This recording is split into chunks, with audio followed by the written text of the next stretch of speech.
장원급제자 나오시오. 과거장이 술렁였습니다. 앞으로 나선 청년을 보고 사람들이 수군거렸습니다. 남루한 옷에 거친 손마디, 누가 봐도 천한 신분이었습니다. 저놈이 장원이라고? 종의 자식이 어찌? 임금이 물었습니다. 네 스승이 누구냐? 청년이 고개를 들었습니다. 눈빛이 또렷했습니다. 20년 전 산속에 버려진 여인이 옵니다. 버려진 여인이라니 그게 무슨 소리냐? 청년이 품에서 무언가를 꺼냈습니다. 낡은 비녀 하나였습니다. 은빛이 바랬지만 정교한 봉황 문양이 새겨져 있었습니다. 그것을 본 순간 조정 한쪽에서 비명이 터졌습니다. 으악! 예순이 넘은 양반이 뒤로 넘어지며 소리쳤습니다. 그건 내 죽은 아내의 것이다. 어찌 내 놈이? 청년이 차갑게 웃었습니다. 죽은 아내라 하셨습니까? 아니옵니다. 20년 전 대감께서 산채로 묻으신 분이옵니다. 조정이 얼어붙었습니다. 산채로 묻었다니 그게 무슨 흉악한 소리냐? 대체 그날 밤 무슨 일이 있었던 걸까요? 왜 남편은 아내를 산채로 묻으려 했고 어떻게 종의 자식이 그 여인에게 글을 배워 장원급제를 할 수 있었을까요?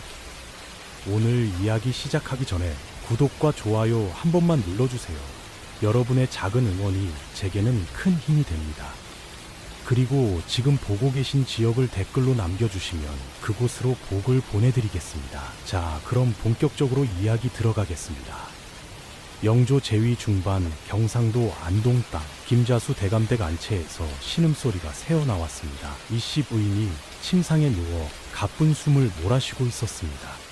45 나이에 얼굴은 핏기가 없었고 손은 뼈만 앙상했습니다. 가슴에 혹이 생겨 1년째 알아누워 있었습니다. 방문이 벌컥 열렸습니다. 박씨가 대야를 들고 들어왔습니다. 25 나이에 고운 얼굴과 날카로운 눈매를 가진 첩이었습니다. 마님, 몸 좀 닦으세요. 말이 끝나기도 전에 박씨가 대야를 확 뒤집었습니다. 차가운 물이 이씨 부인의 얼굴과 몸을 덮쳤습니다. 으악! 이씨 부인이 비명을 질렀습니다. 온몸이 얼음장처럼 차가웠습니다. 이불이 흠뻑 젖었습니다. 박씨가 코웃음을 쳤습니다. 아이고, 제가 실수했네요. 죄송합니다, 마님. 말은 사과였으나 눈빛은 비웃고 있었습니다. 이씨 부인은 젖은 몸으로 부들부들 떨었습니다. 박씨, 어찌 이럴 수가 있느냐? 박씨가 어깨를 으쓱했습니다. 병든 몸이니 차가운 물이 정신을 깨워드릴까 해서요. 그날 저녁 이씨 부인은 밥을 기다렸습니다. 하지만 아무도 오지 않았습니다. 해가 지고 달이 떴습니다. 배가 고파 속이 쓰렸습니다. 이씨 부인이 힘겹게 목소리를 높였습니다. 여기 아무도 없느냐? 밥을 다오. 대답이 없었습니다. 한참 후에야 하인이 문 앞에 나타났습니다. 마님, 박씨 마님께서 아픈 분은 죽을 드셔야 한다며 밥을 주지 말라 하셨습니다. 이씨 부인의 눈에 눈물이 고였습니다. 내가 이 집의 본처인데 20년을 이 집안 살림을 도맡았는데 병이 들었다고 이런 천대를 받아야 하는가? 그녀는 이불을 움켜쥐고 소리 없이 울었습니다. 다음 날 박씨는 하인들을 앞마당에 모았습니다. 이씨 부인이 창문 너머로 보고 있었습니다. 박씨가 큰 소리로 말했습니다. 본처마님께서 병이 깊어 더는 집안일을 못하시네. 내가 안살림을 맡겠다. 하인들이 고개를 끄덕였습니다. 박씨가 덧붙였습니다. 그리고 이것 좀 봐라. 박씨가 머리에서 비녀를 빼들었습니다. 봉황 문양이 새겨진 은비녀, 이씨 부인의 것이었습니다. 이씨 부인은 자신의 머리를 더듬었습니다. 비녀가 없었습니다. 어젯밤 자는 사이에 빼간 것이었습니다. 박씨가 비녀를 자기 머리에 꽂으며 웃었습니다. 이제 내가 이 집의 안주인이다. 이씨 부인의 입술이 파르르 떨렸습니다. 저것은 시어머니께서 물려주신 것인데 어찌 감히. 김자수는 이 모든 것을 알았을까요? 알았습니다. 하지만 모른 척했습니다. 박씨가 그의 앞에서는 이씨 부인을 극진히 모시는 척했기 때문입니다. 대가, 본처마님께 약을 다려드렸습니다. 제가 밤새 간호하겠습니다. 김자수는 고개를 끄덕였습니다. 고맙소. 박씨가 뒤돌아서며 입꼬리를 올렸습니다. 박 씨에게는 사연이 있었습니다. 원래는 양반가 규수였습니다. 그러나 아버지가 역모에 휘말려 집안이 몰락했습니다. 20살에 혼인했으나 남편과 갓난아이가 전염병으로 죽었습니다. 하루아침에 길바닥에 나앉았습니다. 굶주림과 추위 속에서 박 씨는 맹세했습니다. 다시는 가난하게 살지 않겠다. 무슨 짓을 해서라도. 박 씨는 밤마다 이 씨 부인의 약에 독을 탔습니다. 당장 죽지는 않지만 서서히 몸을 갉아먹는 독이었습니다. 마님, 약 가져왔습니다. 이 씨 부인은 의심하지 않았습니다. 고맙다 박 씨. 떨리는 손으로 약을 받아 마셨습니다. 약을 먹을수록 몸이 더 무거워졌지만 병이 깊어지는 것이라 생각했습니다. 박 씨는 김자수의 귀에도 독을 부었습니다. 대감, 약값이 또 들었습니다. 이달만 벌써 20냥입니다. 김자수가 한숨을 쉬었습니다. 어쩔 수 없지 않소. 박 씨가 바짝 다가앉았습니다. 대감, 본처마님께서는 20년간 자식도 못 낳으셨습니다. 이 집안 대를 이을 사람이 없습니다. 저리 아프신데 언제까지 약값을 대실 겁니까? 김자수의 눈빛이 흔들렸습니다. 그는 원래 우유부단한 사람이었습니다. 박 씨는 그것을 알았습니다. 매일 밤 같은 말을 반복했습니다. 차라리 편히 보내드리는 것이 어떻겠습니까? 어차피 곧 돌아가실 것입니다. 고통만 길어질 뿐입니다. 하루, 이틀, 사흘, 김자수의 마음이 조금씩 무너져 내렸습니다. 한편 이 집에는 만득이라는 종이 있었습니다. 35 나이에 성실하고 마음이 착한 사내였습니다. 그에게 이 씨 부인은 특별한 분이었습니다. 5년 전 만득이의 아들 돌쇠가 열병을 앓았습니다. 죽을 고비였습니다. 그때 이 씨 부인이 자신의 약을 나누어 주었습니다. 만득아, 이것으로 내 아들을 살려라. 만득이는 그 자리에서 엎드려 울었습니다. 마님, 이 은혜는 죽어도 잊지 못하겠습니다. 어느 날 저녁 만득이는 땡감을 나르다가 사랑채 뒤를 지나게 되었습니다. 안에서 대화가 들렸습니다. 내일 밤으로 하겠소. 김자수의 목소리였습니다. 예, 대감. 제가 뒷산 깊은 골짜기에 자리를 봐두었습니다. 박 씨의 목소리였습니다. 만득이는 숨을 죽였습니다. 정말 이래야 하겠소. 어차피 곧 돌아가실 것입니다. 편히 보내드리는 것입니다.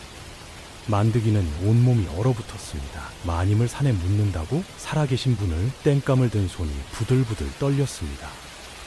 그날 밤 자식 김자수가 이 씨 부인을 업었습니다. 이 씨 부인은 의식이 흐릿했습니다. 여보, 어디 가는 겁니까? 좋은 데로 가는 거요. 김자수의 목소리가 떨렸습니다. 박 씨가 앞장서서 횃불을 들었습니다. 셋이서 어둠 속으로 사라졌습니다. 만득이가 멀찍이 뒤를 따랐습니다. 심장이 터질 것 같았습니다. 1시쯤 걸었을까요? 깊은 골짜기에 도착했습니다. 땅에 이미 구덩이가 파여 있었습니다. 김자수가 이 씨 부인을 내려놓았습니다. 이 씨 부인이 희미하게 눈을 떴습니다. 여보, 여기가 어디입니까? 김자수가 대답하지 않았습니다. 박 씨가 날카롭게 말했습니다. 어서 하세요, 대감. 김자수가 이 씨 부인을 구덩이에 넣었습니다. 이 씨 부인이 그제야 깨달았습니다. 여보, 설마 나를 묻으려는 겁니까? 김자수가 고개를 돌렸습니다. 흙을 집어 뿌리기 시작했습니다. 안 돼요. 제발 살려주세요. 이 씨 부인이 발버둥 쳤습니다. 하지만 몸에 힘이 없었습니다. 흙이 점점 쌓여갔습니다. 여보, 20년을 함께 했는데 어찌 이럴 수가 있습니까? 김자수의 눈에서 눈물이 흘렀습니다. 하지만 손은 멈추지 않았습니다. 박 씨가 재촉했습니다. 빨리 하세요. 날이 밝기 전에 끝내야 합니다. 만득이는 나무 뒤에 숨어 주먹을 물었습니다. 뛰쳐나가고 싶었습니다. 하지만 종이 양반을 막으면 죽습니다. 그의 몸이 부들부들 떨렸습니다. 마님의 신음소리가 점점 작아졌습니다. 흙이 다 덮였습니다. 김자수가 털썩 주저앉았습니다. 미안하오, 미안하오. 박 씨가 그의 팔을 잡아 일으켰습니다. 대감, 가시지요. 이제 끝났습니다. 둘이서 산을 내려갔습니다. 횃불이 점점 멀어졌습니다.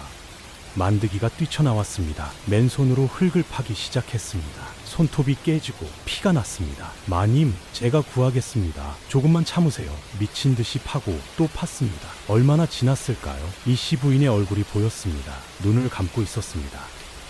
만득이가 이 씨 부인을 끌어올렸습니다. 귀를 가슴에 대었습니다. 희미하게 심장이 뛰고 있었습니다. 살아계시다. 만득이는 울음을 터뜨렸습니다. 마님, 제가 구했습니다. 이제 괜찮습니다. 이 씨 부인을 업고 산속 깊이 들어갔습니다. 동쪽 하늘이 희미하게 밝아오고 있었습니다.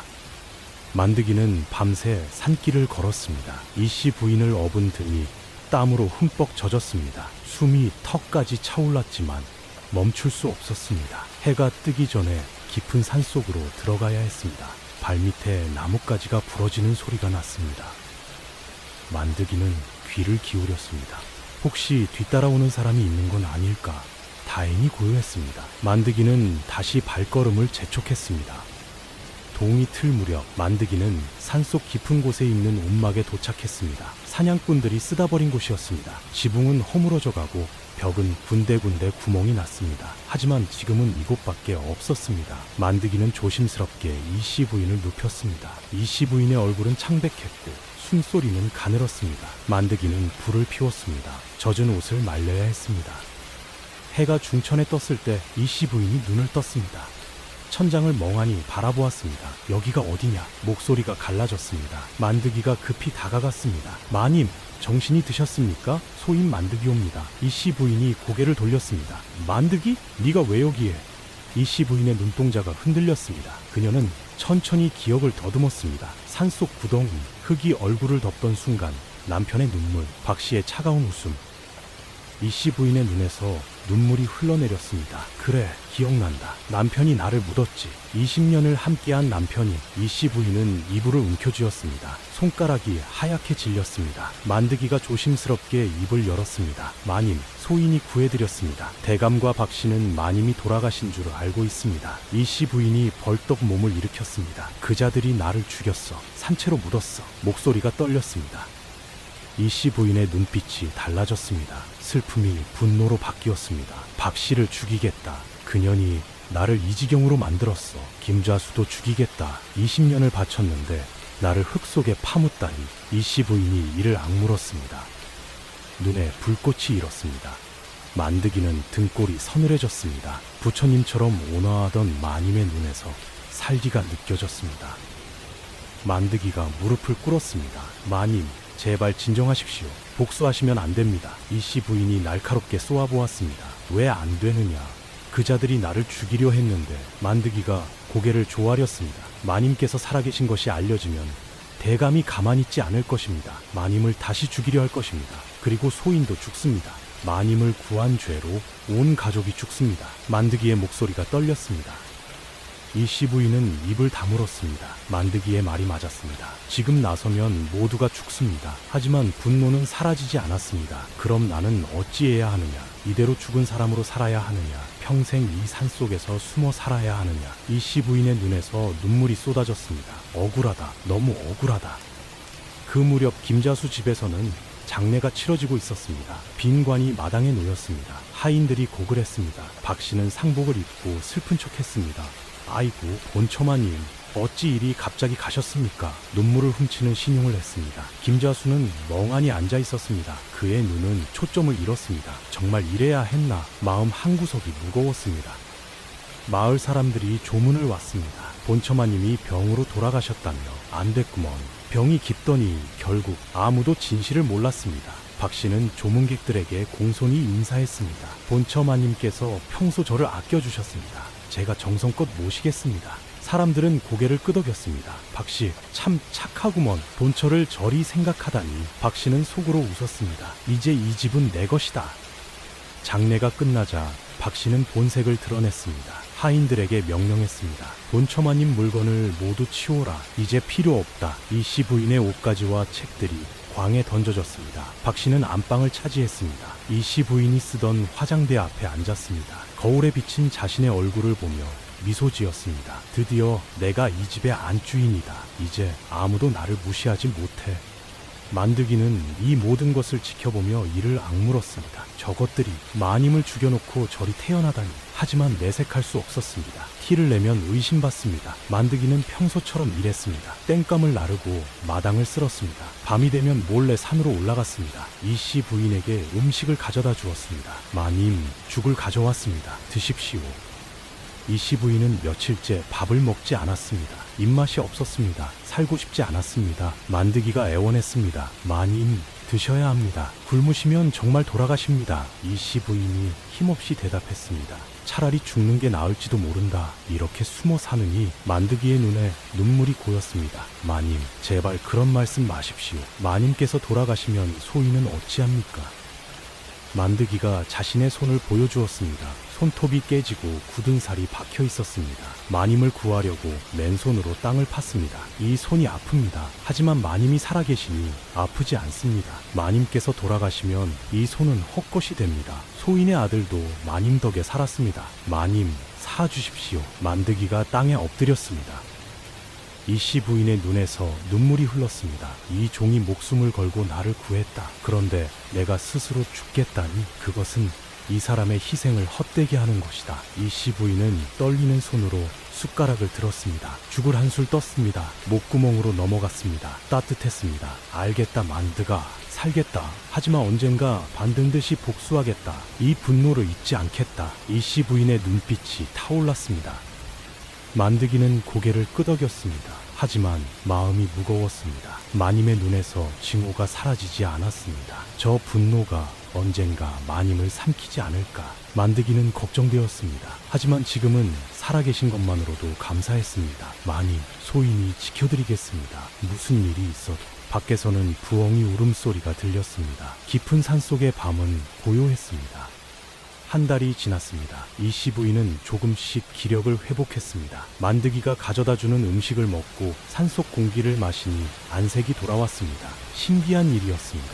김자수 집에서는 날로 악화되던 병이 산속에서는 나아지고 있었습니다. 박씨가 탄 독이 몸에서 빠져나가고 있었던 것입니다. 이씨 부인은 그것을 알지 못했습니다. 다만 몸이 가벼워지는 것이 이상했습니다. 죽으려던 몸이 되레 살아나다니. 어느 날 오후였습니다. 이씨 부인은 움막 앞에서 햇볕을 쬐고 있었습니다. 새소리가 들렸습니다. 바람이 나뭇잎을 흔들었습니다. 평화로웠습니다. 하지만 마음은 평화롭지 않았습니다. 눈을 감으면 그날 밤이 떠올랐습니다. 흙이 얼굴을 덮던 순간, 숨을 쉴 수 없던 공포, 남편의 차가운 눈빛. 이씨 부인은 주먹을 쥐었습니다. 언젠가 반드시.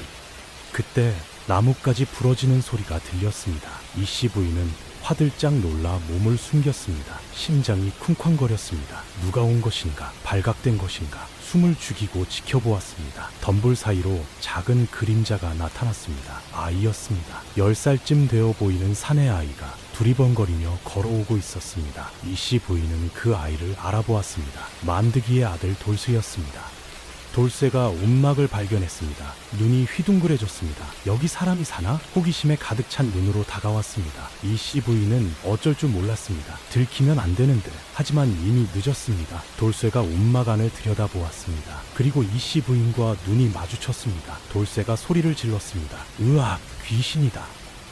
이씨 부인이 급히 입을 막았습니다. 조용히 해라. 나는 귀신이 아니다. 돌쇠가 부들부들 떨었습니다. 그럼 누구세요? 이씨 부인은 잠시 망설였습니다. 어떻게 설명해야 할까? 그때 돌쇠의 눈이 커졌습니다. 어디서 본 것 같은데 혹시 대감댁 본처마님 아니세요? 돌쇠는 영리한 아이였습니다. 이씨 부인의 얼굴을 기억하고 있었습니다. 이씨 부인은 한숨을 쉬었습니다. 그래, 맞다. 나는 네 아버지가 모시던 본처다. 하지만 세상에는 내가 죽은 것으로 알려져 있다. 돌쇠가 고개를 갸웃거렸습니다. 돌아가셨다면서요? 장례도 치렀는데. 그런데 왜 여기 살아계세요? 이씨 부인은 무엇이라 대답해야 할지 몰랐습니다. 이 어린아이에게 어떻게 설명하겠습니까? 아버지가 어머니를 산채로 묻었다고. 이씨 부인은 입을 다물었습니다. 그날 저녁 만드기가 음식을 가지고 왔습니다. 움막에 들어서자마자 얼굴이 하얗게 질렸습니다. 돌쇠가 앉아 있었기 때문입니다. 돌쇠야, 네가 왜 여기에? 만드기의 목소리가 떨렸습니다. 돌쇠가 해맑게 웃었습니다. 아버지, 저 산에서 약초 캐다가 여기를 발견했어요. 그런데 본처마님이 계시더라고요. 만드기는 털썩 주저앉았습니다. 큰일 났다. 만드기가 돌쇠의 어깨를 잡았습니다. 돌쇠야, 이것은 비밀이다. 아무에게도 말하면 안 된다. 알겠느냐? 돌쇠가 고개를 끄덕였습니다. 네, 아버지. 하지만 왜요? 왜 마님이 여기 숨어 계세요? 만드기는 대답하지 못했습니다. 이씨 부인이 나섰습니다. 돌쇠야, 내가 여기 있는 것을 누군가 알면 나는 정말로 죽는다. 그리고 네 아버지도 죽는다. 너도 죽을 수 있다. 알겠느냐? 돌쇠의 얼굴이 창백해졌습니다. 그날 이후 돌쇠는 입을 다물었습니다. 하지만 자꾸 산으로 올라왔습니다. 이씨 부인이 걱정되었기 때문입니다. 마님, 오늘은 뭐 하세요? 마님, 배고프지 않으세요? 이씨 부인은 처음에는 귀찮았습니다. 하지만 돌쇠의 맑은 눈을 보면 마음이 누그러졌습니다. 이 아이는 순수하다. 세상의 악을 모르는 눈이다. 어느 날 돌쇠가 나뭇가지로 땅에 무언가를 그리고 있었습니다. 이씨 부인이 다가가 보았습니다. 글자였습니다. 삐뚤빼뚤했지만 분명히 한자였습니다. 이씨 부인이 물었습니다. 돌쇠야, 이것이 무엇이냐? 돌쇠가 눈을 빛냈습니다. 하늘천이에요. 마을 서당 앞을 지나다가 훈장님이 가르치시는 것을 봤어요. 이씨 부인의 가슴이 뛰었습니다.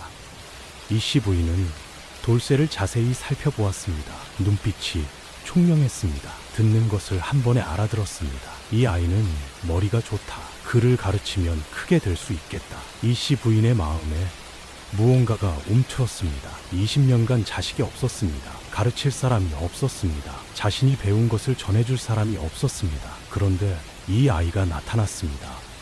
이씨 부인은 만드기를 불렀습니다. 만드가, 내가 돌쇠에게 글을 가르치고 싶다. 만드기는 깜짝 놀랐습니다. 마님, 그게 무슨 말씀이십니까? 종의 자식이 글을 배워 무엇하겠습니까? 이씨 부인이 고개를 저었습니다. 이 아이는 다르다. 머리가 비상하다. 제대로 가르치면 큰 인물이 될 수 있다. 만드기는 머뭇거렸습니다. 하지만 마님, 종이 글을 알면 오히려 불행해집니다. 신분은 바뀌지 않는데 아는 것만 많으면. 이씨 부인이 만드기의 손을 잡았습니다. 네가 내 목숨을 살렸다. 그 은혜를 어찌 갚겠느냐. 내가 가진 것이라고는 이 머릿속에 든 글뿐이다. 그것을 네 아들에게 주겠다. 이것이 내가 할 수 있는 유일한 보답이다. 만드기의 눈에 눈물이 고였습니다. 마님, 이씨 부인이 미소 지었습니다. 오랜만에 짓는 미소였습니다. 그리고 나도 이유가 생겼다. 살아야 할 이유가. 그날 밤부터 수업이 시작되었습니다. 달빛 아래 이씨 부인이 땅에 글자를 썼습니다. 이것이 하늘천이다. 이것이 땅지다. 돌쇠가 눈을 반짝이며 따라 썼습니다. 하늘천, 땅지. 이씨 부인의 가슴이 따뜻해졌습니다. 증오로 가득 찼던 마음에 작은 빛이 들어왔습니다. 이 아이를 가르치는 것, 이것이 나의 새로운 삶이다. 만드기는 멀리서 지켜보았습니다. 마님의 얼굴에 생기가 돌았습니다. 복수심에 불타던 눈빛이 조금 누그러졌습니다. 만드기는 안도했습니다. 마님께서 살 이유를 찾으셨다. 하지만 걱정도 되었습니다. 이 비밀이 언제까지 지켜질 수 있을까? 들키는 날이 오면 어찌 될까? 만드기는 하늘을 올려다보았습니다. 부디 아무 일 없기를. 산속의 밤은 깊어갔습니다. 3년이 흘렀습니다. 돌쇠는 13살이 되었습니다. 키가 훌쩍 자랐고 눈빛은 더욱 총명해졌습니다. 이씨 부인의 가르침 덕에 천자문을 다 뗐고 사서삼경을 읽기 시작했습니다. 밤마다 산속 움막에서 글을 배웠습니다. 이씨 부인은 엄격했습니다. 돌쇠야, 이 구절의 뜻이 무엇이냐? 돌쇠가 막힘없이 대답했습니다. 인자요산이란 어진 사람은 산을 좋아한다는 뜻입니다. 이씨 부인이 고개를 끄덕였습니다. 잘했다. 돌쇠는 배움에 목말랐습니다. 스승님, 더 가르쳐주세요. 이씨 부인은 미소 지었습니다. 이 아이는 천재다. 내가 10년 걸려 배운 것을 3년 만에 익혔다. 이씨 부인의 마음에 자부심이 솟았습니다. 동시에 복수심도 타올랐습니다. 이 아이가 크게 되면 세상에 진실을 알릴 수 있다. 나를 묻은 자들이 벌을 받게 할 수 있다. 하지만 그 생각을 할 때마다 돌쇠의 맑은 눈이 떠올랐습니다. 이 아이를 복수의 도구로 써도 되는 것일까? 어느 날 돌쇠는 마을에 심부름을 갔습니다. 장터를 지나는데 양반집 아이들이 모여 있었습니다. 그중 한 아이가 돌쇠를 불렀습니다. 야, 너 만드기 아들 아니냐? 돌쇠가 고개를 끄덕였습니다. 그렇습니다. 양반 아이가 비웃었습니다. 종놈 주제에 걸음걸이가 당당하구나. 아이들이 킥킥거렸습니다. 돌쇠는 무시하고 지나가려 했습니다. 양반 아이가 돌쇠의 앞을 막았습니다. 야, 너 글 안다며? 돌쇠는 대답하지 않았습니다. 양반 아이가 눈을 부라렸습니다. 대답해 종놈아. 돌쇠가 조용히 입을 열었습니다. 조금 압니다. 양반 아이들이 웃음을 터뜨렸습니다. 조금 안다고? 종놈이 글을 안다고? 네 아비도 글을 모르는데 네가 어디서 배웠냐? 돌쇠는 입을 다물었습니다. 스승님을 밝힐 수 없었습니다.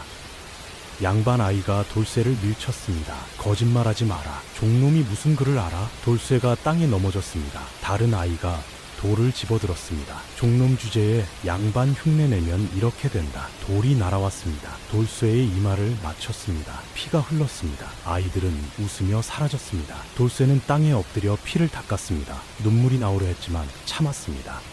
그날 밤 돌쇠가 산으로 올라왔습니다. 이씨 부인이 이마의 상처를 보고 화들짝 놀랐습니다. 이게 어찌된 일이냐. 돌쇠가 고개를 숙였습니다. 아무것도 아닙니다. 이씨 부인이 상처를 치료하며 다그쳤습니다. 솔직히 말해라. 누가 이랬느냐. 돌쇠는 결국 털어놓았습니다. 마을 아이들이 종놈이 그를 안다고 때렸습니다. 이씨 부인의 손이 멈췄습니다. 이씨 부인의 눈빛이 어두워졌습니다. 내가 이 아이를 불행하게 만드는 것인가? 그를 가르치는 것이 오히려 독이 되는 것인가? 이씨 부인이 조용히 물었습니다. 돔쇠야, 힘드냐? 그만두고 싶으냐? 돌쇠가 고개를 번쩍 들었습니다. 눈빛이 단호했습니다. 아닙니다. 저는 계속 배우겠습니다. 맞아도 괜찮습니다. 무식한 것보다 낫습니다. 이씨 부인의 가슴이 뭉클했습니다. 이씨 부인이 돌쇠의 어깨를 잡았습니다. 돌쇠야, 잘 들어라. 세상은 불공평하다. 너는 종으로 태어났다는 이유로 멸시받는다. 하지만 네 가치는 네가 증명하는 것이다. 지금은 맞아도 참아라. 언젠가 네 실력이 세상을 놀라게 할 것이다. 돌쇠의 눈에 눈물이 고였습니다. 예, 스승님, 알겠습니다. 이씨 부인은 돌쇠를 꼭 안았습니다. 이 아이가 내 희망이다. 한편 김자수 집에서는 이상한 소문이 돌고 있었습니다. 박 씨가 하인에게서 들었습니다. 마님, 이상한 소문이 있습니다. 무엇이냐? 만드기 아들 돌쇠가 그를 안다고 합니다. 박 씨의 눈이 번뜩였습니다. 종놈의 자식이 그를 안다고? 그게 무슨 소리냐? 하인이 고개를 끄덕였습니다. 마을 아이들이 그러는데 돌쇠가 그를 줄줄 읽는다고 합니다.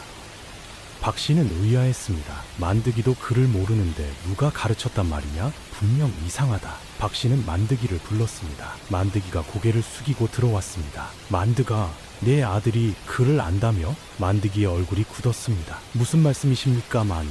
박 씨가 눈을 가늘게 떴습니다. 거짓말하지 마라. 마을에서 소문이 자자하다. 네 아들이 어디서 글을 배웠느냐?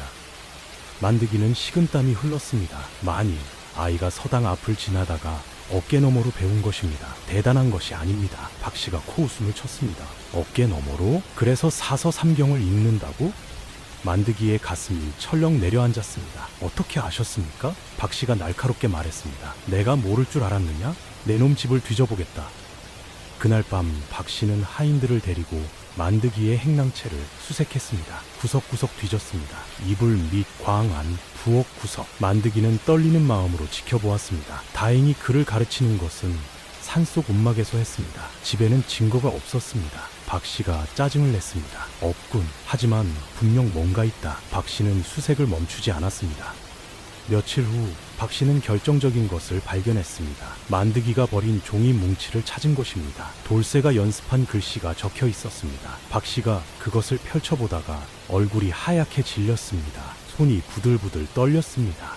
이 필체는? 박 씨는 그 글씨체를 알아보았습니다. 이씨 부인의 것이었습니다. 20년간 같은 집에 살았습니다. 본처의 글씨를 몰랐을 리 없습니다. 박 씨가 중얼거렸습니다. 본처 필체다. 이건 분명히 본처 필체야. 하지만 그럴 리가 없어.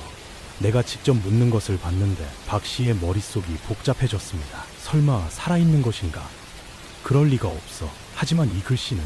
박 씨의 얼굴에 두려움이 스쳤습니다. 만약 살아있다면, 만약 진실이 드러난다면 나는 끝이다. 그 무렵 김자수는 아내의 무덤을 찾았습니다. 빈 무덤인 줄도 모르고 술을 따랐습니다. 여보, 미안하오. 내가 잘못했소. 눈에서 눈물이 흘렀습니다. 당신을 그렇게 보내면 안 됐는데 내가 나약했소. 김자수는 통곡했습니다. 박 씨가 멀리서 이를 지켜보았습니다. 눈빛이 차가워졌습니다. 저 사람의 마음이 흔들리고 있어.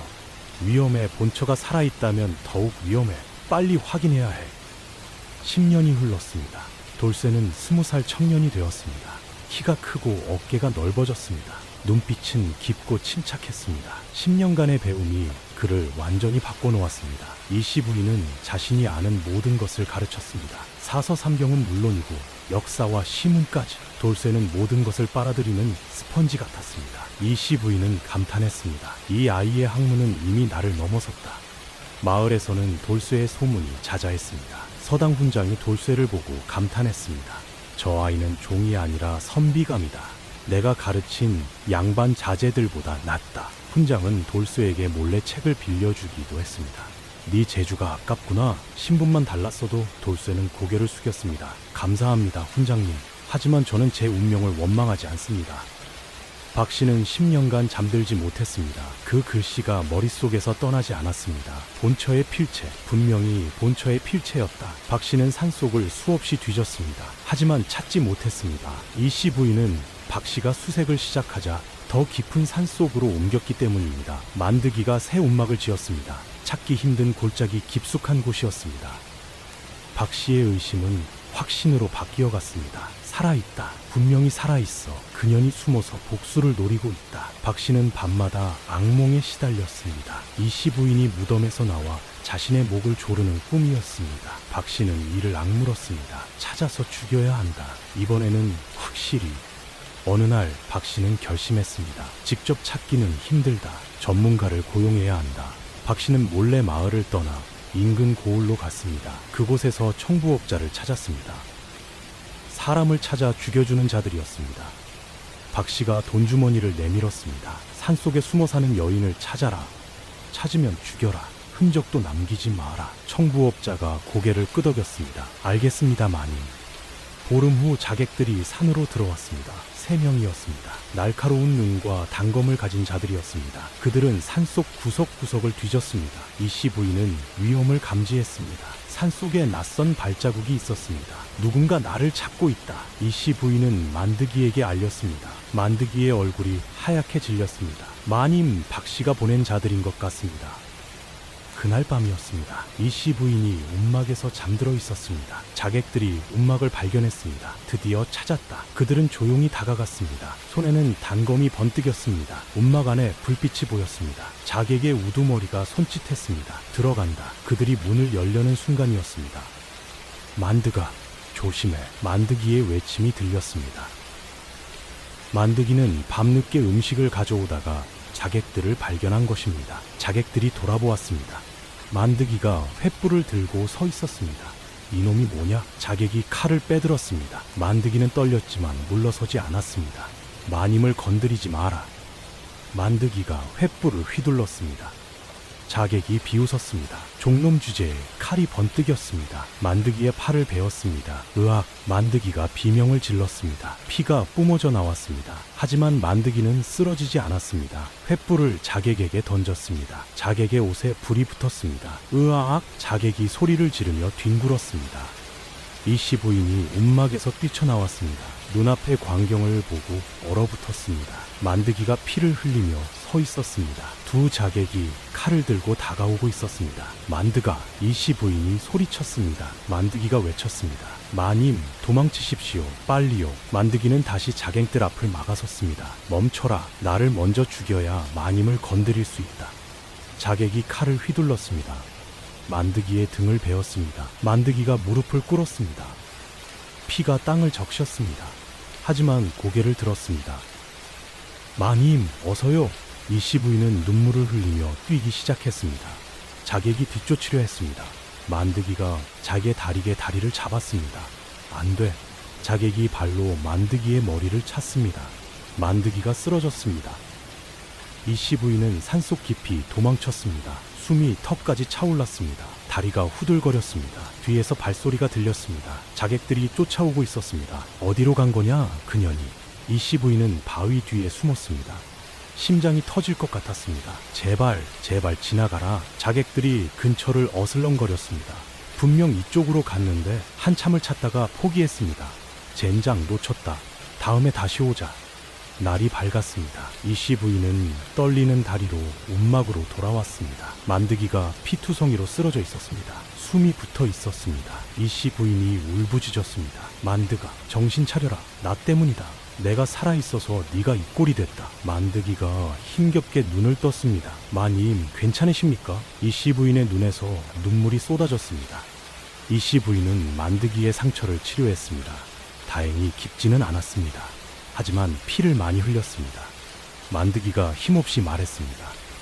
마님, 더 깊은 곳으로 가셔야 합니다. 저들이 다시 올 것입니다. 이 씨 부인은 고개를 끄덕였습니다. 그녀의 마음속에서 분노가 타올랐습니다. 박씨, 그년이 보낸 것이다. 나를 죽이려고. 이번에는 정말로. 이씨 부인의 눈빛이 어두워졌습니다. 복수해야 하나, 전현을 죽여야 하나. 하지만 돌쇠의 얼굴이 떠올랐습니다. 이 아이는 어쩌고. 이씨 부인은 더 깊은 산속으로 옮겼습니다. 사람의 발길이 닿지 않는 곳이었습니다. 그녀는 밤마다 생각에 잠겼습니다. 20년을 숨어 살았다. 복수할 기회도 있었다. 저들이 나를 다시 죽이려 한다. 나도 저들을 죽여야 하는가. 이씨 부인의 마음은 갈라졌습니다. 하지만 돌쇠를 가르칠 때면 그 분노가 누그러졌습니다. 이 아이의 맑은 눈, 이 아이를 위해서라도 징후에 빠지면 안 된다. 하지만 쉽지 않았습니다. 자객 사건 이후 한 달이 지났습니다. 만드기의 상처는 아물었지만 흉터가 남았습니다. 이씨 부인은 새 움막에서 숨죽여 살았습니다. 박씨가 다시 자객을 보낼지 모른다는 두려움이 있었습니다. 하지만 교육은 멈추지 않았습니다. 돌쇠가 밤마다 찾아왔습니다. 이씨 부인은 더욱 열심히 가르쳤습니다. 시간이 없다는 것을 알았기 때문입니다. 어느 날 밤이었습니다. 돌쇠가 공부를 마치고 이씨 부인을 바라보았습니다. 눈빛이 진지했습니다. 스승님, 무엇이냐 돌쇠야. 스승님께 여쭤볼 것이 있습니다. 이씨 부인은 긴장했습니다. 무엇을 묻고 싶으냐. 돌쇠가 천천히 입을 열었습니다. 스승님은 대체 누구십니까? 왜 이 깊은 산속에 숨어 계십니까? 이씨 부인의 손이 떨렸습니다. 10년간 이 질문을 피해왔습니다. 하지만 돌쇠는 이제 어린아이가 아니었습니다. 20살 청년이었습니다. 똑똑했습니다. 스승님께서는 양반가 교수이십니다. 필체도, 말씨도, 가르침도 모두 그것을 보여줍니다. 종놈의 아들에게 이렇게 학문을 가르칠 이유가 없습니다. 무언가 숨기고 계십니다. 돌쇠의 눈빛이 날카로웠습니다. 이씨 부인은 한숨을 쉬었습니다. 이 아이에게 언제까지 숨길 수 있겠는가. 돌쇠야, 내가 말해주마. 하지만 들으면 후회할지도 모른다. 돌쇠가 고개를 저었습니다. 저는 진실을 알고 싶습니다. 스승님께서 10년간 저를 가르치셨습니다. 저는 스승님을 믿습니다. 무엇이든 받아들이겠습니다. 이씨 부인의 눈에 눈물이 고였습니다. 이씨 부인이 천천히 이야기를 시작했습니다. 나는 안동 김좌수의 본처였다. 20년 전 남편이 나를 산채로 묻었다. 첫 박씨가 꾸민 일이었다. 네 아버지가 나를 구해주었다. 그래서 나는 이렇게 숨어 살고 있다. 돌쇠의 얼굴이 점점 창백해졌습니다. 이씨 부인은 모든 것을 말했습니다. 박씨의 학대, 약에 탄 독, 그날 밤의 공포, 자객까지. 돌쇠는 말을 잃었습니다. 한참을 침묵했습니다. 그러다 입을 열었습니다. 그럼 스승님께서 저를 가르치신 이유가? 이씨 부인은 고개를 숙였습니다. 돌쇠가 떨리는 목소리로 물었습니다. 저를 복수의 도구로 쓰신 겁니까? 제가 크면 스승님을 대신해서 복수하라고. 그래서 저를 가르치신 겁니까? 이씨 부인의 심장이 멈추는 것 같았습니다. 이씨 부인은 솔직해지기로 했습니다. 돌쇠야, 너에게 거짓말하지 않겠다. 처음에는 그랬을지도 모른다. 네가 크면 세상에 진실을 알릴 수 있다고 생각했다. 나를 묻은 자들이 벌받게 할 수 있다고. 돌쇠의 눈에 실망이 스쳤습니다. 이씨 부인이 다급히 말을 이었습니다. 하지만 지금은 다르다. 네가 내 앞에서 글을 배우고 웃고 성장하는 것을 보았다. 너는 내 복수의 도구가 아니다. 이씨 부인이 돌쇠의 손을 잡았습니다. 돌쇠야, 너는 내 아들이나 다름없다. 내가 낳지는 않았지만 내가 키웠다. 네 성장이 내 기쁨이었다. 네가 훌륭한 사람이 되는 것이 내 소원이다. 복수는 나의 짐이다. 너에게 지우고 싶지 않다. 이씨 부인의 눈에서 눈물이 흘렀습니다. 돌쇠의 눈시울도 붉어졌습니다. 돌쇠가 오랫동안 생각에 잠겼습니다. 이윽고 입을 열었습니다. 스승님, 저는 과거 시험을 보겠습니다. 이씨 부인이 놀랐습니다. 과거를? 네가? 돌쇠가 고개를 끄덕였습니다. 예, 저는 종입니다. 하지만 법에 따르면 학식이 뛰어난 자는 신분에 상관없이 과거를 볼 수 있습니다. 드문 일이지만 불가능하지 않습니다. 저는 해보겠습니다. 이씨 부인이 걱정스럽게 물었습니다. 왜 그러려 하느냐? 돌쇠가 대답했습니다. 스승님께서 저를 복수의 도구로 쓰셨는지는 모르겠습니다. 하지만 한 가지는 확실합니다. 스승님 덕분에 저는 글을 깨쳤습니다. 세상을 볼 눈을 얻었습니다. 그 은혜를 갚고 싶습니다. 하지만 복수는 하지 않겠습니다. 진실만 밝히겠습니다. 스승님이 살아계시다는 것을, 억울하게 묻히셨다는 것을. 이씨 부인은 가슴이 벅찼습니다. 이 아이가 이렇게 성장했구나. 복수가 아닌 진실을. 이씨 부인은 품에서 무언가를 꺼냈습니다. 낡은 비녀였습니다. 은빛이 바랬지만 봉황 문양이 선명했습니다. 돌쇠야, 이것을 가져가거라. 이것은 내 것이다. 박씨가 빼앗아 갔지만 나는 같은 것을 하나 더 가지고 있었다. 이것이 내가 살아있다는 증거다. 돌쇠가 비녀를 받았습니다. 무거웠습니다. 단순한 비녀가 아니었습니다. 20년간의 억울함이 담겨 있었습니다. 이씨 부인이 말했습니다. 이것으로 진실을 밝혀라. 하지만 복수하지는 마라. 나는 20년간 증오에 사로잡혀 살았다. 그것이 나를 얼마나 괴롭혔는지 모른다. 너는 그러지 마라. 진실만 밝히고 용서해라. 돌쇠가 고개를 끄덕였습니다. 예, 스승님. 만드기는 이 모든 것을 듣고 두려웠습니다. 돌쇠야, 정말로 그러려느냐? 들키면 우리 모두 죽는다. 돌쇠가 아버지를 바라보았습니다. 아버지, 저는 해야 합니다. 스승님께서 10년간 저를 가르치셨습니다. 아버지께서는 목숨을 걸고 스승님을 구하셨습니다. 저도 무언가를 해야 합니다. 진실은 밝혀져야 합니다. 만드기는 입을 다물었습니다. 아들의 눈빛이 단호했습니다. 이씨 부인은 돌쇠를 바라보았습니다. 이 아이가 내 희망이다. 내가 20년간 품은 증오를 이 아이가 풀어줄지도 모른다. 복수가 아닌 진실로. 이씨 부인은 돌쇠를 꼭 안았습니다. 돌쇠야, 네가 자랑스럽다. 무슨 일이 있어도 나는 너를 믿는다. 돌쇠의 눈에 눈물이 맺혔습니다. 스승님, 기다려 주십시오. 반드시 해내겠습니다. 밖에서 바람이 불었습니다. 나뭇잎이 흔들렸습니다. 돌쇠는 비녀를 품에 품었습니다. 무거운 짐이었습니다. 하지만 피하지 않겠습니다. 스승님의 진실을 세상에 알리겠습니다. 돌쇠는 산을 내려갔습니다. 그의 앞에는 험난한 길이 기다리고 있었습니다. 돌쇠는 한양으로 떠났습니다. 만드기가 모아둔 푼돈을 쥐어주었습니다. 아들아, 조심해라. 몸 성이 돌아와야 한다. 돌쇠가 아버지를 안았습니다. 걱정 마세요, 아버지. 반드시 해내겠습니다. 이씨 부인도 산에서 내려와 배웅했습니다. 돌쇠야, 네가 내 희망이다. 무슨 일이 있어도 포기하지 마라. 돌쇠는 고개를 끄덕이고 길을 나섰습니다. 품속에는 비녀가 있었습니다. 열흘을 걸어 한양에 도착했습니다. 돌쇠는 난생 처음 보는 큰 도시에 놀랐습니다. 사람들이 구름처럼 몰려다녔습니다. 기와집이 즐비했습니다. 장터는 활기가 넘쳤습니다. 하지만 돌쇠는 구경할 여유가 없었습니다. 과거 시험이 며칠 앞으로 다가왔습니다. 돌쇠는 값싼 여관에 묵으며 마지막 준비를 했습니다. 과거장에 도착했습니다. 수백 명의 응시자가 모여 있었습니다. 모두 비단 옷을 입은 양반 자제들이었습니다. 돌쇠의 남루한 옷차림이 눈에 띄었습니다. 저놈은 뭐냐? 종놈 같은데 어디서 저런 게 과거장에 나타났어? 수군거림이 들렸습니다. 돌쇠는 무시했습니다. 스승님의 말씀이 떠올랐습니다. 내 가치는 네가 증명하는 것이다. 시험이 시작되었습니다. 시제가 주어졌습니다. 덕으로 나라를 다스리는 방법에 대해 논하라. 돌쇠는 붓을 들었습니다. 10년간 배운 것이 머릿속에서 쏟아져 나왔습니다. 글씨가 막힘없이 흘러갔습니다. 옆에 앉은 양반 자제가 돌쇠의 글을 힐끗 보았습니다. 눈이 휘둥그레졌습니다. 저게 정말 종놈이 쓰는 글인가? 며칠 후 발표가 났습니다. 사람들이 방 앞에 모였습니다. 장원급제자의 이름이 불렸습니다. 돌쇠, 안동 만득의 아들 돌쇠. 장래가 술렁였습니다. 뭐라고? 종의 아들이 장원을? 그럴 리가 없어. 사람들이 웅성거렸습니다. 돌쇠가 앞으로 나섰습니다. 떨리지 않았습니다. 오히려 담담했습니다. 스승님, 해냈습니다. 임금이 돌쇠를 불렀습니다. 궁궐에 들어갔습니다. 임금이 옥좌에서 돌쇠를 내려다보았습니다. 네가 장원을 한 돌쇠냐? 예, 전하, 소인이옵니다. 임금이 고개를 갸웃거렸습니다. 종의 자식이 장원을 하다니 참으로 드문 일이로다. 네 스승이 누구냐? 대체 누가 너를 가르쳤느냐? 조정 대신들도 귀를 기울였습니다.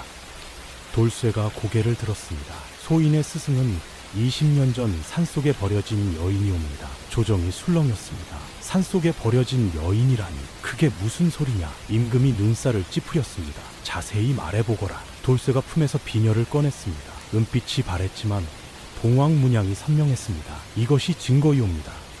그 순간이었습니다. 조정 한쪽에서 비명이 터졌습니다. 으악! 60이 넘은 양반이 뒤로 넘어졌습니다. 김자수였습니다. 얼굴이 하얗게 질렸습니다.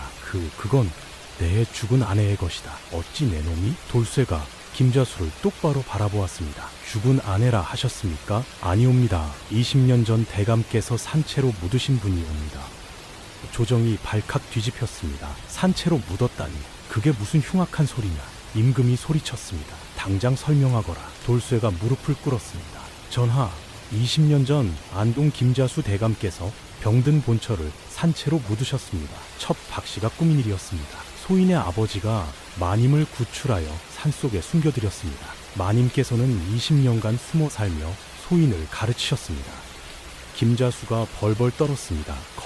거짓말이다. 내 아내는 병으로 죽었다. 장례까지 치렀다. 돌쇠가 비녀를 높이 들었습니다. 이 비녀가 거짓말입니까?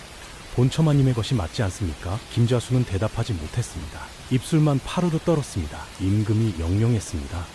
당장 안동으로 사람을 보내라. 그 여인이 정말 살아있는지 확인하라. 첫 박씨도 잡아오너라. 며칠 후 박씨가 끌려왔습니다. 사색이 된 얼굴이었습니다. 전하, 소녀는 억울합니다. 소녀는 모릅니다. 임금이 차갑게 말했습니다. 입을 다물어라. 증거가 있다. 관원이 박씨의 죄상을 밝혔습니다. 본처의 약에 독을 탄 것, 산채로 묻을 것을 꾸민 것, 자객을 보내 죽이려 한 것, 하나하나 드러났습니다. 박씨의 얼굴이 일그러졌습니다. 박씨가 무릎을 꿇었습니다. 전하, 소녀가 잘못했습니다. 하지만 소녀도 불쌍합니다. 소녀는 양바가 규수였습니다. 아버지가 영모에 휘말려 집안이 망했습니다. 남편과 아이를 전염병으로 잃었습니다. 길바닥에서 구걸했습니다. 다시는 가난해지기 싫었습니다. 무슨 짓이든 하려 했습니다. 가난이 소녀를 괴물로 만들었습니다. 박씨의 눈에서 눈물이 흘렀습니다. 임금이 김자수를 불렀습니다. 김자수가 기어서 앞으로 나왔습니다. 전하, 소신이 죽을 죄를 지었습니다. 아내를 산채로 묻은 것은 사실입니다. 박씨의 말에 넘어갔습니다. 소신이 나약했습니다. 아내에게 얼굴을 들 수 없습니다. 임금이 이를 악물었습니다. 산채로 사람을 묻다니, 그것도 20년을 함께한 아내를 금수만도 못한 놈이로다. 돌쇠가 입을 열었습니다. 전하, 청이 있습니다. 임금이 돌쇠를 바라보았습니다. 말해보거라. 돌쇠가 고개를 숙였습니다. 처벌보다 먼저 진실을 밝혀주소서. 소인의 스승님을 불러주소서. 20년간 숨어 사신 분입니다. 세상에 나오셔야 합니다. 억울함을 풀어드려야 합니다. 임금이 고개를 끄덕였습니다. 그리하겠다. 당장 그 여인을 모셔오너라. 조정에서 웅성거림이 계속되었습니다. 산채로 묻힌 여인이 20년간 살아있었다니, 종의 아들을 가르쳐 장원급제시키다니, 세상에 이런 일이. 사람들은 믿을 수 없다는 표정이었습니다. 돌쇠는 조용히 서 있었습니다. 스승님, 이제 세상에 나오실 때가 되었습니다. 진실이 밝혀집니다. 보름이 지났습니다. 궁궐 앞에 가마 하나가 도착했습니다. 사람들이 웅성거렸습니다. 저 안에 누가 있는 거냐? 산속에서 20년을 숨어 살았다는 여인이라던데. 가마 문이 열렸습니다. 이씨 부인이 천천히 내렸습니다. 흰머리가 섞였고 얼굴에는 주름이 깊었습니다. 하지만 눈빛은 또렷했습니다. 20년간의 세월이 고스란히 느껴졌습니다. 이씨 부인이 궁궐로 들어갔습니다. 수많은 눈이 그녀를 지켜보았습니다. 저 여인이 산채로 묻혔다가 살아났다는 사람이라고. 이씨 부인은 개의치 않았습니다. 당당히 걸었습니다. 임금 앞에 무릎을 꿇었습니다. 전하, 안동 김자수의 본처 이씨이옵니다. 20년간 산속에서 숨어 살았습니다. 이제야 세상에 나왔습니다. 임금이 고개를 끄덕였습니다. 고생이 많았겠구나. 이씨 부인이 대답했습니다. 전하, 소녀는 억울했습니다. 20년을 함께한 남편에게 버림받았습니다. 산채로 묻혔습니다. 하지만 소녀는 복수하지 않았습니다. 종의 아들을 가르치며 살았습니다. 그것이 소녀의 삶이었습니다. 임금의 눈빛이 부드러워졌습니다. 참으로 대단하구나. 그때 김자수가 앞으로 기어 나왔습니다. 얼굴이 초췌했습니다. 며칠간 잠을 자지 못한 것이 역력했습니다. 여보, 김자수의 목소리가 떨렸습니다. 이씨 부인이 돌아보았습니다. 두 사람의 눈이 마주쳤습니다. 20년 만이었습니다. 김자수의 눈에서 눈물이 흘렀습니다. 당신이 살아있었구나. 내가 큰 죄를 지었소. 이씨 부인은 김자수를 한참 바라보았습니다. 입을 열었습니다. 20년간 당신을 증오했습니다. 김자수가 몸을 떨었습니다. 이씨 부인이 계속했습니다. 흙이 얼굴을 덮을 때 당신 눈을 봤습니다. 눈물을 흘리면서도 손을 멈추지 않았습니다. 그것이 20년간 나를 괴롭혔습니다. 어찌 그럴 수 있었습니까? 20년을 함께 했는데. 김자수가 땅에 엎드렸습니다. 죽여주시오. 내가 죽을 죄를 지었소. 당신을 버린 죄, 박씨의 말에 넘어간 죄, 나약했던 죄, 모두 내 죄요. 죽여주시오. 김자수는 울부짖었습니다. 조정이 숨죽여 지켜보았습니다. 이씨 부인의 얼굴에 아무런 표정이 없었습니다. 한참의 침묵이 흘렀습니다. 이씨 부인이 입을 열었습니다. 당신을 죽이고 싶었습니다. 매일 밤 그 생각을 했습니다. 복수할 기회도 있었습니다. 하지만 하지 않았습니다. 김좌수가 고개를 들었습니다. 왜 그랬소? 이씨 부인이 돌쇠를 바라보았습니다. 저 아이 때문입니다. 저 아이가 나를 바꿨습니다. 이씨 부인의 눈에 눈물이 맺혔습니다. 저 아이를 가르치며 깨달았습니다. 증오는 나를 가두는 감옥이었습니다. 복수심에 사로잡혀 있는 동안 나는 자유롭지 못했습니다. 흙 속에서 빠져나왔지만 마음은 여전히 묻혀 있었습니다. 하지만 저 아이의 맑은 눈을 보며 조금씩 풀렸습니다. 증오를 놓아야 내가 살 수 있었습니다. 이씨 부인이 김좌수 앞으로 다가갔습니다. 당신을 용서합니다. 김좌수가 멍하니 올려다보았습니다. 이씨 부인이 말을 이었습니다. 당신이 잘못했습니다. 그것은 변하지 않습니다. 하지만 나는 더 이상 당신을 증오하지 않겠습니다. 그것이 나를 위한 것입니다. 증오는 당신이 아니라 나를 망가뜨립니다. 김좌수는 울음을 터뜨렸습니다. 고맙소, 고맙소.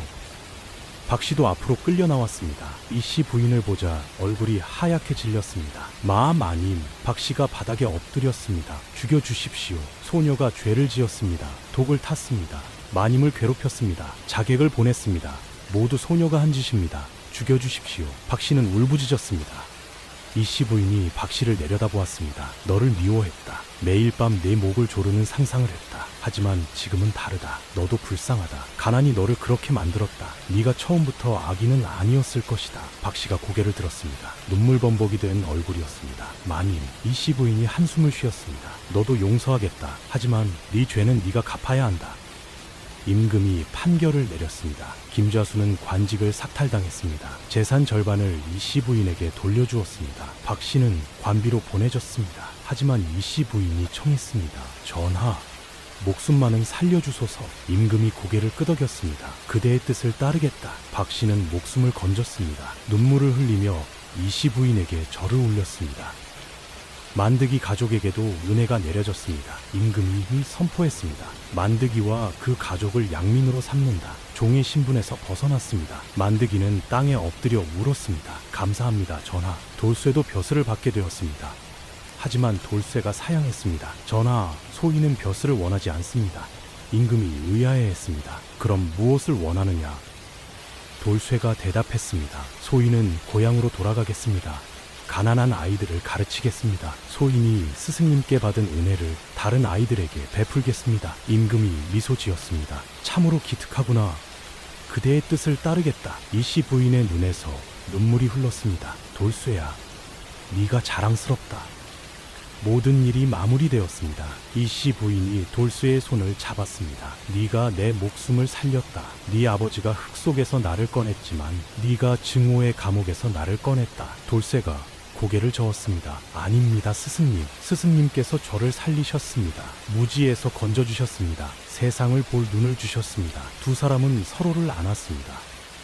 이씨 부인이 돌쇠에게 말했습니다. 베품을 받은 자가 베품을 이어가는 것, 이것이 진정한 보답이다. 네 아버지가 나를 살렸다. 나는 너를 가르쳤다. 너는 다른 아이들을 가르칠 것이다. 이 은혜의 고리가 끊어지지 않기를 바란다. 돌쇠가 고개를 끄덕였습니다. 예, 스승님, 반드시 그리하겠습니다.